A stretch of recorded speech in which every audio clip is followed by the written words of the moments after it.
গ্রেপ্তার হতে আদালত প্রাঙ্গণে যাচ্ছেন বাংলাদেশ জামায়াত ইসলামীর আমির ডাক্তার শফিকুর রহমান। তাকে কারাগারে পাঠাতে আইন এবং স্বরাষ্ট্র মন্ত্রণালয়ের প্রতি আহ্বানও জানিয়েছেন তিনি। আবার বলে আমরা নাকি পালানোর পথ পাবো না। আমি এই বিএনপি জামাত জোট যারা হয়েছে তাদের জিজ্ঞাসা করি, পালায় কে?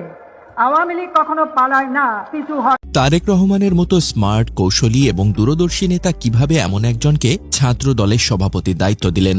এই লোকটির নেই কোনো সাংগঠনিক দক্ষতা, নেই নেতৃত্ব দেওয়ার দৃঢ়তা, তার কথা বলার মধ্যে নেই কোনো স্মার্টনেস, বুদ্ধিদীপ্ততা বা আত্মবিশ্বাস। রাজধানীর শাহবাগ থেকে গণজাগরণ মঞ্চের মুখপাত্র ইমরান এইচ সরকারকে আটক করেছে র্যাব। পূর্ব ঘোষিত কর্মসূচিতে অংশ নিতে বিকেল 4টার পর ইমরান এইচ সরকার শাহবাগে এলে সাদা পোশাকে থাকা র্যাবের একটি দল তাকে মাইক্রোবাসে তুলে নিয়ে যায়। তার গণজাগরণ মঞ্চের মুখপাত্র ইমরান এইচ সরকারকে গ্রেপ্তার করা হয়েছে। সম্মানিত দর্শক মণ্ডলী, কথায় আছে নৌকা আর ধানের শীষ দুই সাপেরই একই বিষ। আওয়ামী লীগের পতন ঘটেছে, বিএনপি স্বাধীন হয়েছে, ছাত্রলীগ নিষিদ্ধ হয়েছে, আর ছাত্রদল চাঁদাবাজি শুরু করে দিয়েছে। অপরদিকে বাংলাদেশে নাস্তিকদের মাস্টার মাইন্ড, নাস্তিকদের মূল হোতা ইতিমধ্যে আইন শৃঙ্খলা বাহিনীর হাতে পট খেয়েছে। এ সংক্রান্ত এই রাজনৈতিক অঙ্গনের বিভিন্ন প্রকার আপডেট নিউজ নিয়ে আজকের এই ভিডিওতে থাকছে বিস্তারিত প্রতিবেদন। তাই আজকের এই ভিডিওটি সব মিলিয়ে অত্যন্ত গুরুত্বপূর্ণ হতে যাচ্ছে। 1 সেকেন্ড না টেনে ধৈর্য সহকারে পুরো ভিডিওটি দেখার জন্য আহ্বান করছি। আর একটি ছোট্ট রিকোয়েস্ট করছি, তা হলো যদি আপনি আমাদের এই চ্যানেলে নতুন দর্শক হয়ে থাকেন, অবশ্যই আমাদের এই চ্যানেলটি সাবস্ক্রাইব করে একটি লাইক দিয়ে পাশে থাকা বেল বাটনটি অন করে দিবেন। তাই আর কথা নয়, চলুন সরাসরি আমরা ভিডিওতে চলে যাই।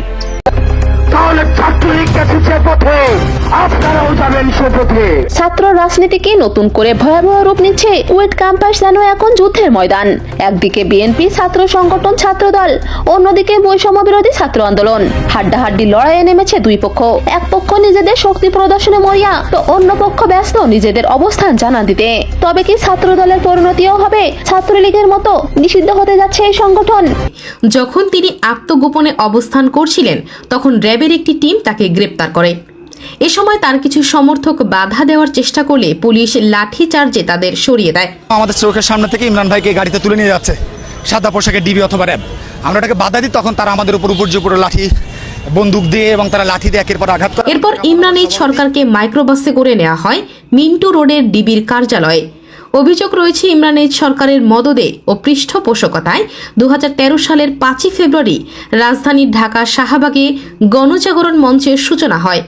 তৎকালীন বাংলাদেশ জামায়াত ইসলামীর বিভিন্ন নেতাকর্মীদের বিরুদ্ধে বিভিন্ন মিথ্যা, বানোয়াট ও উদ্দেশ্য প্রণীতভাবে নানা রকমের অপপ্রচার চালিয়েছিল গণজাগরণ মঞ্চের মুখপাত্র ইমরান এইচ সরকার।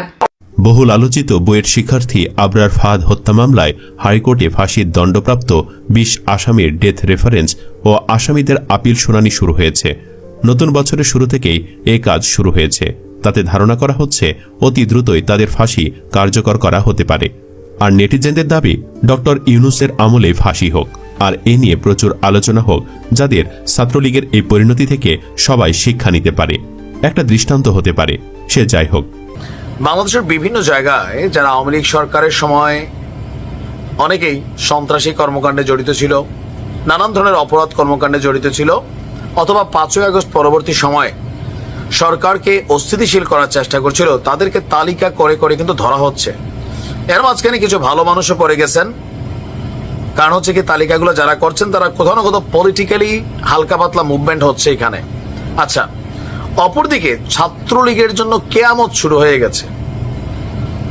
একদিকে পুলিশের জ্বালা, অপরদিকে বিএনপির জ্বালা, ছাত্র শিবিরের জ্বালা, মব জাস্টিসের জ্বালা। এর মাঝখানে যেখানে একটু আত্মগোপন টোপন করে আসেন যারা দেশে পলাতক অবস্থায়, তাদেরকে আবার ডেকে নিয়ে প্রকাশ্যে কুপিয়ে হত্যা করা হচ্ছে। পরিবর্তনটা কোথায় আসলো? একজন ছাত্রলীগ কর্মী, সে অন্যায় করছে, কথার কথা, আইন আছে, ডেভিল হ্যান্ড চলছে, কিন্তু তাকে ডেকে নিয়ে আপনি প্রকাশ্যে কুপিয়ে হত্যা করবেন। এটা তো সরকারের জন্য কোথাও না কোথাও একটা চাপের বিষয়।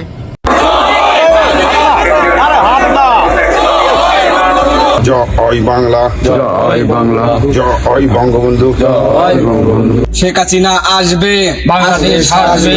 আজ 21শে ফেব্রুয়ারি আন্তর্জাতিক মাতৃভাষা দিবস। একসময় এই দিনে আওয়ামী লীগের গগনবিদারী স্লোগানে মুখরিত থাকত রাজপথ, জনসমুদ্রে পরিণত হতো শহীদ মিনার, সবকিছুই থাকতো তাদের দখলে। কিন্তু এবার ক্ষমতা হারিয়ে আওয়ামী লীগ যেন এক ভুতুড়ে সংগঠনে পরিণত হয়েছে।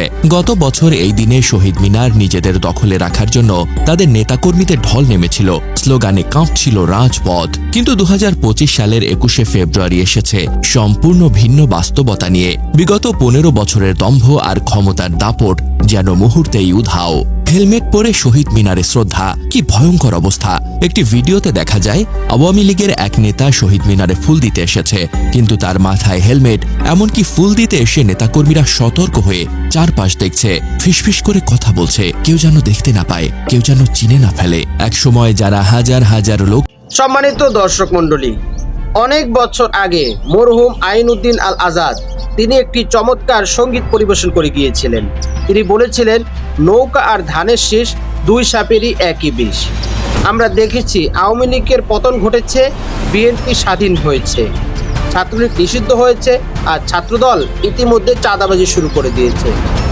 কুয়েটে সাধারণ শিক্ষার্থীদের সাথে ছাত্রদল অর্থাৎ বিএনপি ছাত্রদল যে তাণ্ডব দেখিয়েছে, সেটা আগাম জানান দিচ্ছে যে বিএনপি যদি ক্ষমতায় আসে তাহলে তারা আওয়ামী লীগের চেয়েও আরও বড় ফ্যাসিস্ট হওয়ার সম্ভাবনা রয়েছে।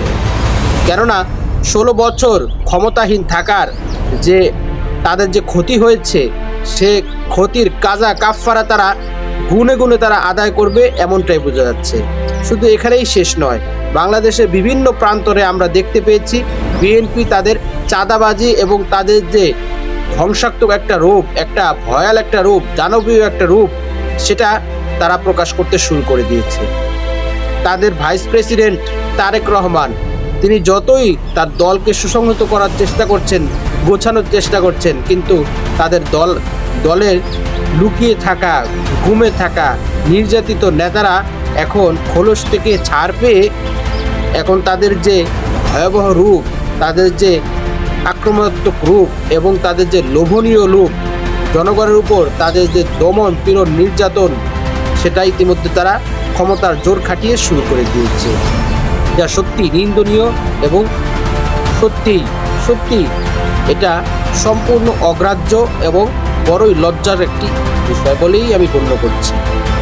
অপরদিকে শাহবাগের 2012 সালের নাস্তিকদের মাস্টার মাইন্ড সালমান এইচ সরকার, যার কথায় আওয়ামী লীগ তখন তাদেরকে প্রোটোকল দিয়ে তৎকালীন বিএনপি ও জামাত এবং হেফাজত সহ অনেকের বিরুদ্ধে আওয়ামী লীগ সরকার যে অত্যাচারে স্ট্রিম রোল চালিয়েছিল, সেই নাস্তিকদের মাস্টার মাইন্ড সালমান এইচ সরকার এবার র্যাবের হাতে কট খেয়েছে। এবার ঠেলা বোঝো, এবার ইউনূস সরকার এই নাস্তিক্যবাদের ছাড় এক বিন্দুও দিবেন না। এই বাংলার মাটিতে কোনো নাস্তিকের স্থান হবে না। বাংলার মাটি 99% মুসলমানের মাটি। এই রাষ্ট্রে, এই মাটিতে কোনো নাস্তিক কখনোই আর মাথাচাড়া দিয়ে উঠতে পারবে না। সম্মানিত দর্শক মণ্ডলী, আজকের এই ভিডিও সম্পর্কে আপনার কি মতামত? অবশ্যই আপনার সেই মূল্যবান মতটি আমাদের কমেন্টস বক্সে জানাবেন। আর আজকের এই ভিডিওটি যদি আপনার ভালো লেগে থাকে, অবশ্যই ভিডিওটি একটি লাইক দিয়ে শেয়ার করে দিবেন। আজ এই পর্যন্তই, সকলে ভালো থাকবেন, সুস্থ থাকবেন, নিরাপদ থাকবেন, এই আশা ব্যক্ত করে আজকের ভিডিও এখানেই শেষ করছি। আমিন ওয়া আখিরু দাওয়ানা আলহামদুলিল্লাহি রাব্বিল আলামিন। ওয়াসসালামু আলাইকুম ওয়া রাহমাতুল্লাহি ওয়া বারাকাতুহু।